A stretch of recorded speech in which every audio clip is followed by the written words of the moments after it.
Des troupes russes, depuis la libération de Kherson en novembre, sont amassées, sont concentrées dans le Donbass, notamment dans la ville de Bakhmout, où les combats sont particulièrement féroces.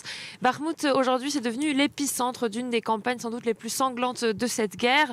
Et puis, la ville de Soledar, qui est située à quelques kilomètres à peine, c'est là où il y a eu effectivement une percée de la part des Russes, qui a inquiété les autorités ukrainiennes qui ont commencé à communiquer là-dessus. Alors, côté ukrainien, on continue à dire que les troupes ukrainiennes sont sur place et continuent à se battre, mais il s'agit du groupe Wagner, pas seulement de l'armée régulière ou des mobilisés russes là-bas. Les combats sont donc plus offensifs, plus violents encore, et Soledar, c'est un endroit qui est très stratégique puisqu'il y a beaucoup de tunnels souterrains sous la ville liés à l'extraction de sel. Alors voilà, là-bas, on nous rapporte les civils qui ont été évacués parler d'armes automatiques entendues, de tirs de chars de combat qui sont vraiment particulièrement féroces.